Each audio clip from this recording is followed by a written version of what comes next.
Bienvenue dans cette vidéo. Alors là aujourd'hui je vais vous parler de mon extraordinaire voyage à Kampot. Deux élèves m'ont invité à passer le week-end avec eux.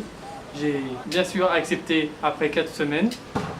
Donc je vous emmène dans ce voyage que j'ai très bien apprécié par le biais de photos. J'ai pas pu filmer parce que je trouve que ça se fait pas trop de filmer pendant une invitation. Mais en attendant j'ai beaucoup de photos à vous montrer. Ce qui m'a étonné le plus vraiment c'est de voir le dépaysement entre la capitale, Phnom Penh, ou une ville comme Kampot, Kep, c'est assez touristique, Sihanoukville et tout ça. Bien sûr par rapport à là où je vis, sur Kampong Speu, le changement est vraiment radical chez eux. Parce que vraiment quand on sent qu'il n'y a pas de moyens, eh ben, on le ressent dans la construction des bâtiments et qui est pas moins bien, je dirais pas ça, mais qui est juste en bois. Tandis que dans les maisons qu'on va voir dans les capitales et tout ça, c'est des maisons en dur, donc en briques rouges. Là-bas, leur construction est, comme j'ai dit tout à l'heure, en bois. Comme tu peux voir aussi sur cette photo, ou sur plusieurs photos qui défilent, c'est en bois, sur piliers soit pierre, soit béton. Alors là sur les photos il n'y a pas les piliers béton mais ça peut être les deux.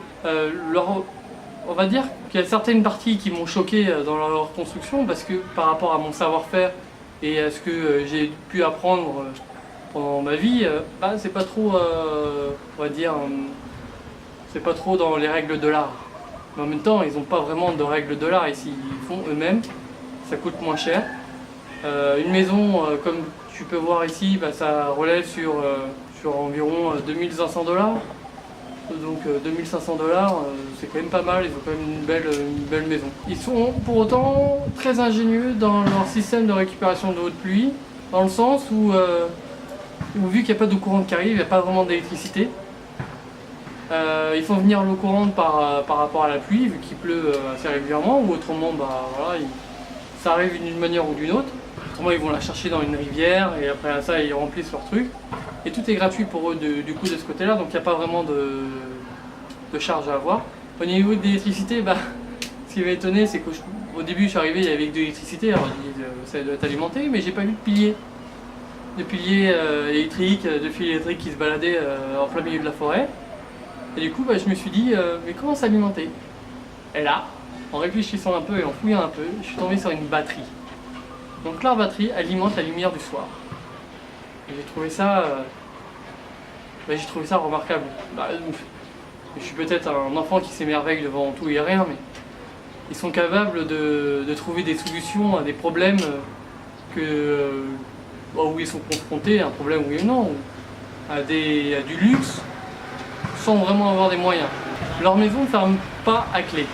C'est ce que j'ai pu remarquer. On va dire qu'à la rigueur, une pièce qui ferme à clé, c'est la pièce où il y a tout ce qui est de valeur. Et contrairement à ce qu'on pourrait penser, la plus grande valeur, je pense pour eux, n'est pas vraiment leur maison.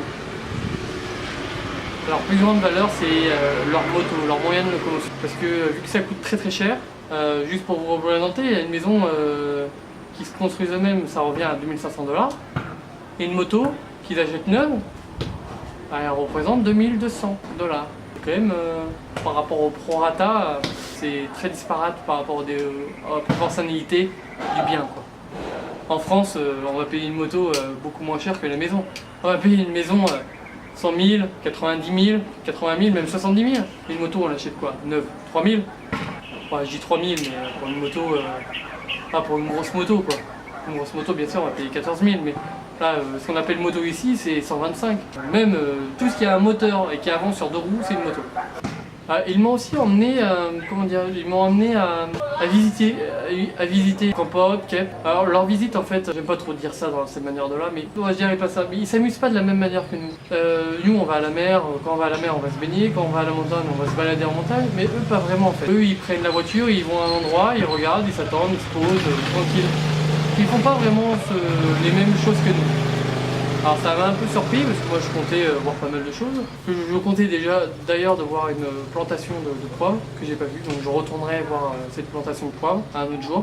Mais là je retournerai avec des Français, Baringues, pour pouvoir d'ailleurs découvrir cette partie-là parce que ça m'intéresse beaucoup. Et voir comment eux ils cultivent, parce que déjà qui sait comment ils cultivaient le poivre. Je pense qu'il n'y a pas grand monde aussi. Si je peux vous apprendre ça aussi par le biais de la vidéo et moi aussi de mon côté apprendre, bah alors, j'aurai le plaisir de vous montrer. Ils m'ont emmené à Kep où là, très clairement, on a mangé au bord de l'eau. C'était assez appréciable. Ils nous ont emmenés dans un petit endroit assez sympathique. On a vu le bord de mer à Kep, les pêcheurs à Kep. Ça, c'était vraiment merveilleux. De voir comment eux ils pêchent. Alors, faut pas attendre à des pêcheurs français. Hein. Ils n'ont pas les mêmes, contraintes qu'en France. Donc tu vois des mouches tourner, tu vois poser ça par terre, des enfants qui jouent, qui mettent ça dans la bouche, qui remettent dans le truc. Voilà, c'est comme ça. Mais voilà, mais j'ai trouvé ça très, très chaleureux.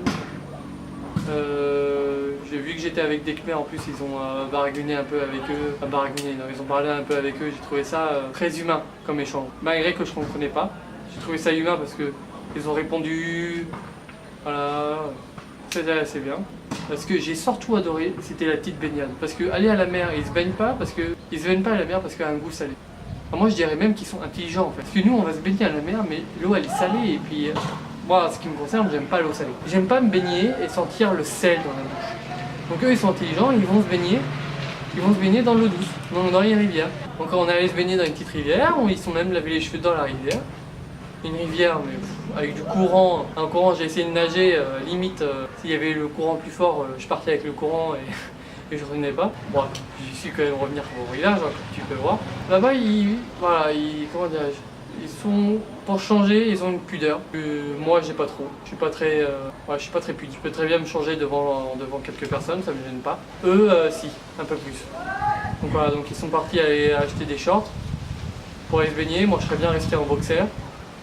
Pour eux, apparemment, ça se fait pas, donc j'ai fait à leur manière, à leurs âmes et coutumes, parce qu'on est là pour ça. Bah, je suis là pour ça plutôt. Et puis voilà, ils ont acheté aussi un cravat, donc c'est un tissu que tu mets autour de la taille pour te changer, pour éviter d'avoir tout à l'air. Ils nous ont emmené aussi voir le marché de Cambodge, qui est apparemment un grand marché. Ce que j'ai apprécié de voir plus dans ce marché-là, c'est pas de voir des stands se proposer, mais de voir des artisans.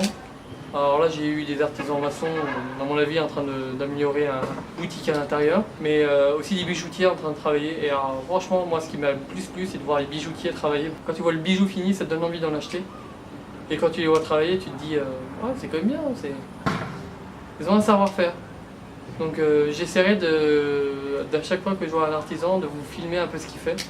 Parce que moi, comme certains le savent, je suis menuisier de métier. J'ai eu un attrait pour voir d'autres métiers pendant longtemps et puis je l'aurai toujours, je pense. Donc j'essaierai de vous transmettre ça aussi par le biais de quelques vidéos.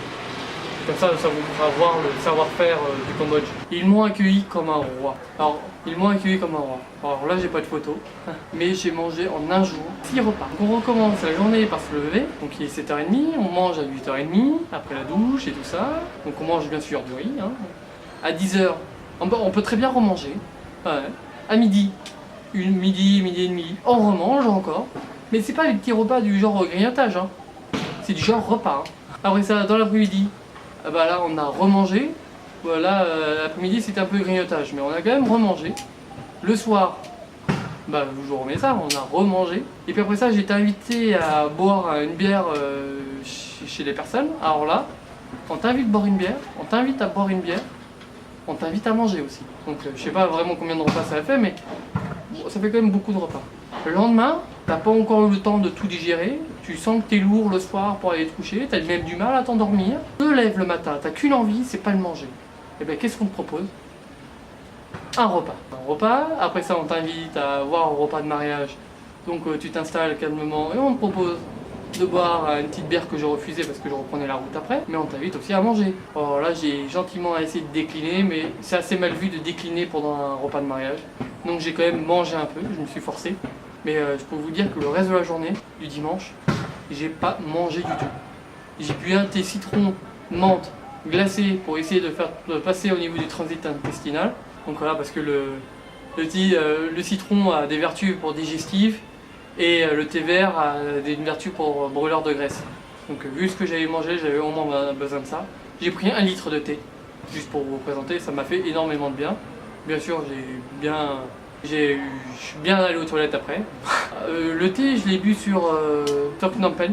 Donc j'ai fait Kampot Phnom Penh dans le dimanche midi pour justement essayer de plugger la vidéo précédente. Mais il n'y avait pas vraiment de réseau, donc en fait j'ai fait ça un peu pour rien, juste pour me renter en gros, et pour parler avec un ami. J'ai aussi chopé un bon coup de soleil, puis vers à la photo, 2-3 photos. Donc juste succincte, hein, parce que j'ai pas envie de vous montrer tout mon corps, ça sert à rien. Juste pour éviter de vous faire complexer, je crois. Hein. Et puis après ça, pour le retour de Phnom Penh jusqu'à Kampong Speu, il y a environ 1 heure et 1h30 de route. J'ai passé 3 heures parce que j'ai chopé un orage, mais du genre carabiné. Alors déjà, c'était noir quand je suis parti. Et au milieu du chemin, mais il s'est mis à pleuvoir, un ciel, mais tu voyais même pas à 1 mètre, avec un vent battant sur ton visage. Je voyais rien, franchement, je voyais vraiment pas à 1 mètre, même pas à 2 mètres. Enfin, moi, je voyais pas bien loin. Donc j'avançais, au lieu d'avancer à 60-70 km/h, parce que d'habitude tout le monde avance, il y en a certains qui sont arrêtés sur le bas-côté, en attendant que la pluie passe, parce qu'à mon avis ils étaient pas loin de chez eux. Moi il m'a resté encore 30 km à faire. Et conduire de nuit est vraiment déconseillé. Donc j'ai essayé de faire le maximum tant qu'il faisait jour. Et puis après ça dans la nuit, vu que j'étais pas très loin, j'ai essayé de continuer parce qu'une manière ou l'autre, quand il fait nuit, il fait nuit. On n'a pas le choix que d'avancer. Et du coup j'ai avancé à 20 km/h. Et je crois que 20 devait être un maximum. Alors, quand j'étais arrivé, j'étais content d'arriver. J'étais vraiment content parce que trempé, gainé, enfin bref, la tête aux pieds. Ça a un coup à tomber malade. J'ai directement pris une douche. Malgré que l'eau n'est pas chaude, ça m'a réchauffé. Je me suis habillé chaudement. J'ai bu un thé, encore une fois, pour me réchauffer. Et puis voilà, le soir, je me suis couché assez de bonne heure pour éviter d'être tombé malade avec la fatigue et tout. Moi, je ne recommencerai pas cette aventure d'essayer de conduire un peu de nuit. Parce que si j'ai pas le choix, comme là, c'est m'arrivé, je le ferai. Mais en soi, j'essaierai de partir plus tôt pour éviter de choper la nuit. Donc j'espère que cette petit récit, la petite péripétie à Kampot vous a plu. En tout cas, moi, ça m'a plu. Et je vous dis à une prochaine. Ciao!